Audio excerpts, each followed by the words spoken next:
Hey Travis, this is your coach Alex. We're going to dig into this workout real quick, and I have to say I was pretty happy with this stuff. Looks better every time I see it. With these squats, we're going to do two things here. Okay. Number one, I'd like you to widen your stance just a smidge, just a titch. Okay. And then number two, the thing you're really going to have to focus on is getting these knees out of the way. Okay. One of the reasons that these squats are feeling so hard, watch the ascent. That's a super duper slow ascent, right?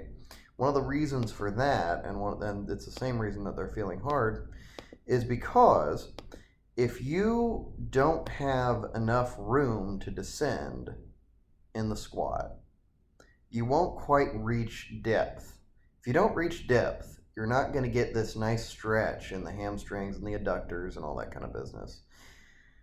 And if you don't get that, then you won't have all these muscles to push you up as explosively as they possibly could.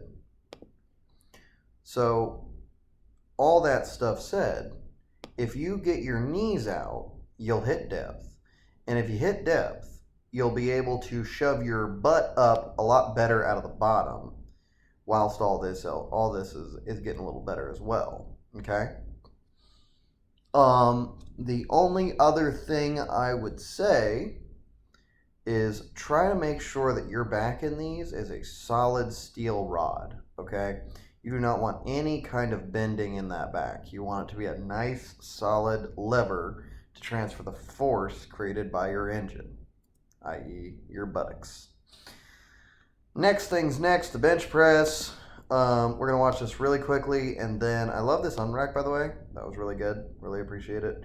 Almost immediately, though, see the wrists bend, okay? And I'm rather certain that all of that is having to do with one thing, okay? I'm about to make your bench press way, way, way, way better. You're looking at me right now. I apologize if I seem unenthusiastic. Let's cut out the gym noise.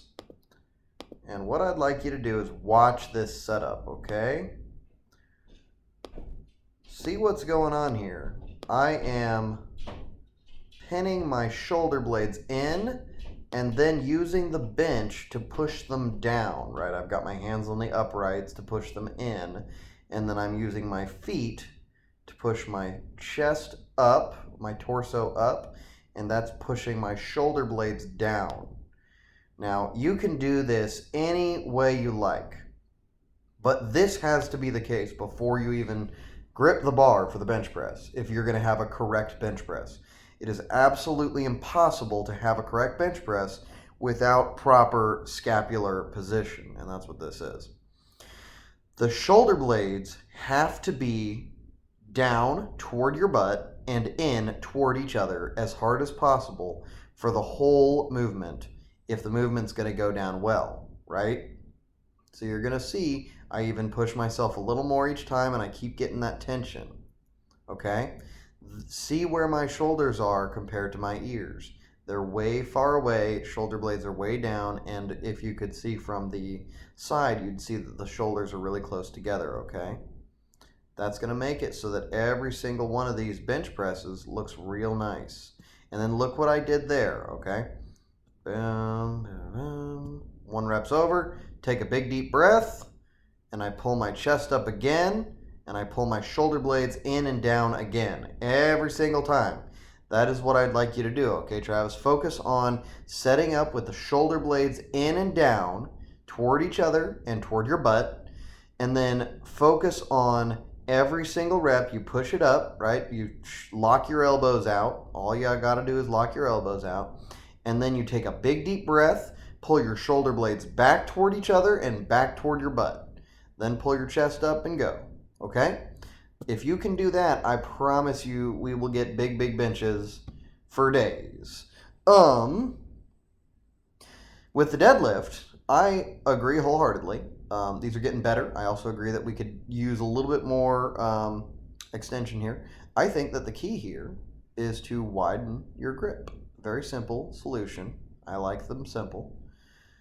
And the reason for that is that if you were to widen your grip here, widen it about a finger width, maybe 2 finger widths here, your knees would be able to push out a little more into the elbows. If you can push your knees out a little more, you might be able to get your belly down toward your crotch or down toward the floor a little harder.